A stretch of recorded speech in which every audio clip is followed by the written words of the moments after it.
तो hello dear student, finally आप लोगों के लिए कक्षा 8वीं का वार्षिक परीक्षा 2024-25 का फाइनली पेपर लेके आ चुके हैं। आप लोगों के बहुत सारे कमेंट आ रहे थे हिंदी का पेपर उपलब्ध कराओ, हिंदी का पेपर। तो दोस्तों आप लोग देख लीजिएगा, आपका हिंदी का पेपर आ चुका है, वार्षिक परीक्षा 2024-25 कक्षा 8वीं का। तो आप लोग यहाँ से देख सकते हैं पेपर आपका 60 नंबर का आएगा, समय आपको 2.5 घंटे का मिलेगा।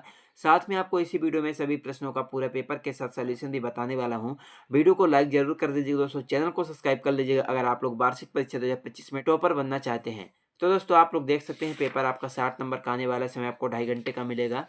एंड उसके बाद दोस्तों आपका आता है बहुविकल्पी प्रश्न, आपका 1 से 5 तक, जो कि आपसे 5 नंबर का पूछा गया है। प्रत्येक प्रश्न के लिए आपको 1 अंक मिलेगा। कितने अंक? 1 अंक मिलने वाला है आपको प्रत्येक प्रश्न के लिए।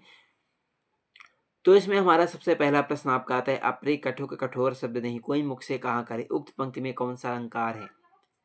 पहले प्रश्न में आपको लिखना होगा दोस्तों, अप्रिय कठोर कठोर शब्द नहीं कोई मुख से कहा करे, उक्त पंक्ति में आपका अनुप्रास, कौन सा अनुप्रास अलंकार है? तो पहले में आपको लिखना होगा दूसरा नंबर अनुप्रास अलंकार है। दो में आपका आता है, रहे भावना ऐसी मेरी सत्य व्यवहार करूं।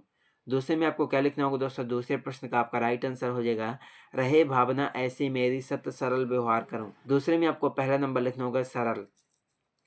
तीन में आपका आता है, दोहा छंद में विषम चरण कौन कौन से हैं? इसमें आपको लिखना होगा दोहा छंद में विषम चरण आपका पहला और तीसरा, क्या पहला और तीसरा आपका दोहा छंद में विषम चरण है। चार में आपका आता है, तुलसीदास ने संत को किसके समान कहा है? चौथे का राइट आंसर हो जाएगा, तुलसीदास ने संत को हंस, किसके हंस के समान कहा है। पांच में आपका आता है, पद के कांटे किस बात का प्रतीक है? इसका राइट आंसर हो जाएगा, पद के कांटे आपका बाधाओं, किसका है? बाधाओं के प्रतीक है। एंड उसके बाद दोस्तों आपका आता है प्रश्न नंबर आपका 6 से 10 तक, रिक्त स्थानों की पूर्ति कीजिए, जो कि आपसे प्रत्येक प्रश्न के लिए आपको 1 अंक मिलेगा। टोटल आपसे 5 नंबर का पूछा गया है। तो इसमें हमारा प्रश्न नंबर आपका 6 में आता है, उत्थान का विलोम डॉट डॉट शब्द है। इसका राइट आंसर हो जाएगा, उत्थान का विलोम शब्द पतन, क्या पतन है?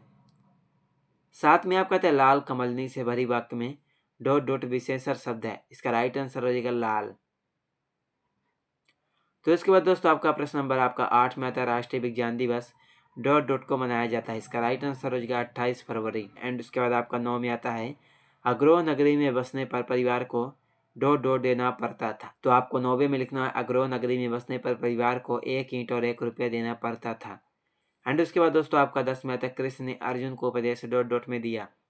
इसका राइट आंसर हो जाएगा, कृष्ण ने अर्जुन को उपदेश कहाँ दिया था? कुरुक्षेत्र में। तो उसके बाद आपका आता है अति लघु उत्तरीय प्रश्न आपका 11 से 16 तक, जिसमें दोस्तों आपको प्रत्येक प्रश्न के लिए आपको 2 अंक मिलेगा। टोटल आपसे 6 प्रश्न पूछे गए हैं। तो इसमें हमारा प्रश्न नंबर आपका 11 में आता है, बाली को क्या वरदान प्राप्त है?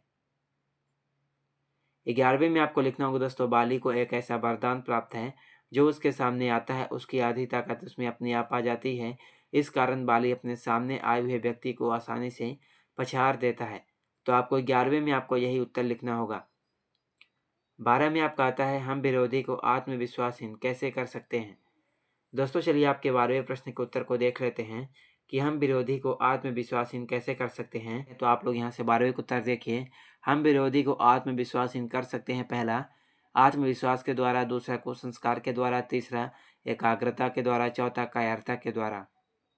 तो दोस्तों आप लोग यहाँ से देख लीजिएगा, आपका ये 12वें प्रश्न का आपका राइट आंसर होने वाला है। तो उसके बाद हमारा आपका प्रश्न नंबर आपका 13 में आता है, बरदे कविता में कवि हर वस्तु को किस रूप में देखना चाहता है? इसका राइट आंसर हो जाएगा, बरदे कविता में कवि हर वस्तु को, प्रकृति की सुंदरता को नए दृष्टिकोण से देखना चाहता है।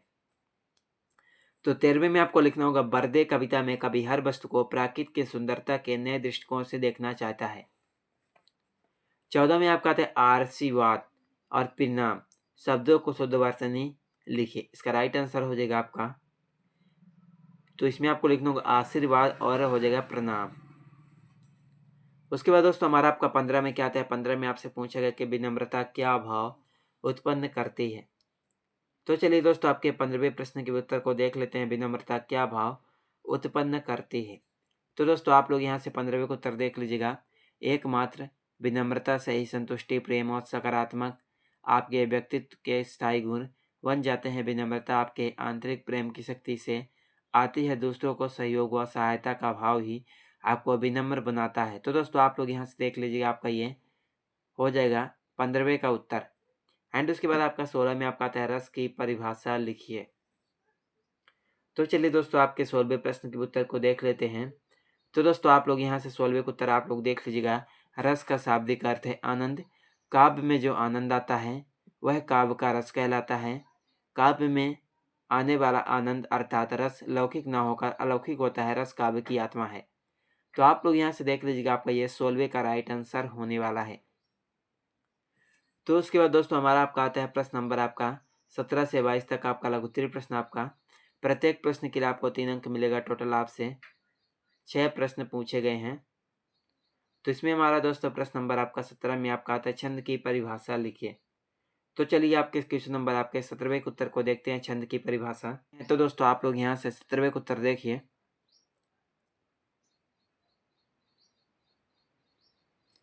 तो उसके बाद आपका 18 में आता है योग किसे कहते हैं। 3 नंबर का आपका ये भी पूछेगा दोस्तों। तो चलिए आपके 18वें प्रश्न के उत्तर को देखते हैं। तो दोस्तों आप लोग यहाँ से क्वेश्चन नंबर आप लोग 18वें का उत्तर देख लीजिएगा। तो उसके बाद आपका 19 में आता है कवि युवकों को कैसे बनने की प्रेरणा देता है। तो चलिए दोस्तों आपके 19वें प्रश्न के भी उत्तर को देख लेते हैं। तो दोस्तों आप लोग यहाँ से 19वें उत्तर देखिए। तो उसके बाद दोस्तों आपका 20 में आपका आता है सरदार पटेल को लौह पुरुष क्यों कहा जाता है। तो चलिए आपके 20वें प्रश्न के उत्तर को देख लेते हैं। तो दोस्तों आप लोग यहाँ से 20वें उत्तर आप लोग देख लीजिएगा।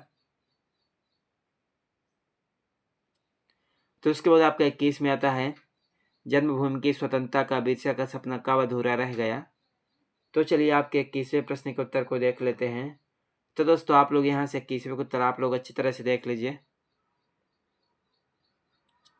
तो उसके बाद हमारा क्वेश्चन नंबर आपका 22 में आपका आता है निम्नलिखित अपठित गद्यांश को पढ़कर नीचे लिखे प्रश्न का उत्तर दीजिए। पहला, पंक्तियों को उपयुक्त शीर्षक दीजिए। दूसरा, स्वराज का ध्येय क्या है। तीसरा, पूर्ण स्वतंत्रता प्राप्त कर ली है ऐसा कब कहा जा सकेगा। तो उसके बाद आपका आता है दीर्घ उत्तरीय प्रश्न। आपका 23 से लेकर के आपके 26 तक 5 अंक मिलेगा। टोटल आपसे 4 प्रश्न पूछे गए हैं। तो इसमें हमारा प्रश्न नंबर आपका 23 में आपका आता है भेड़ाघाट पाठ के लेखक की ममता नर्मदा से स्वाभाविक रूप से क्यों है। तो दोस्तों चलिए आपके क्वेश्चन नंबर आपके 23वें प्रश्न के उत्तर को देख लेते हैं। तो दोस्तों आप लोग यहाँ से 23वें उत्तर आप लोग देख लीजिए अच्छी तरह से। तो उसके बाद हमारा आपका 24 में आपका आता है सुख का एक द्वार बंद होने पर तुरंत दूसरा द्वार खुल जाता है, वाक्य का आशय लिखिए। 24वें प्रश्न के उत्तर को देख लेते हैं। तो दोस्तों आप लोग यहाँ से 24वें उत्तर आप लोग देख लीजिए। सुख का एक द्वार बंद होने पर दूसरा द्वार खुल जाता है, इस कथन का आशय है कि जीवन में कभी भी एक समान नहीं रहता। जीवन में सुख और दुख दोनों आते जाते रहते हैं। तो आप लोग यहाँ से दोस्तों देखिए आपका 24 का राइट आंसर है ये। एंड उसके बाद दोस्तों 25 में आपका आता है किस घटना में किला मुंडा के जीवन की दिशा बदल दी। तो चलिए दोस्तों आपके 25वें प्रश्न के उत्तर को देख लेते हैं। तो दोस्तों आप लोग यहाँ से 25वें उत्तर आप लोग देखिए। तो उसके बाद हमारा दोस्तों 26 में आपका आता है बीमारी के कारण 3 दिन के लिए स्कूल से छुट्टी लेने हैं तो प्रिंसिपल को आवेदन पत्र लिखिए। तो दोस्तों आप लोग इन सभी प्रश्नों को आप लोग अच्छी तरह से याद करके सॉल्व जरूर कर लीजिएगा। और अगर कहीं पर भी आपको डाउट होगा तो कमेंट बॉक्स पर कमेंट जरूर कीजिएगा। तो चलिए मिलते हैं किसी अगले वीडियो में आपसे।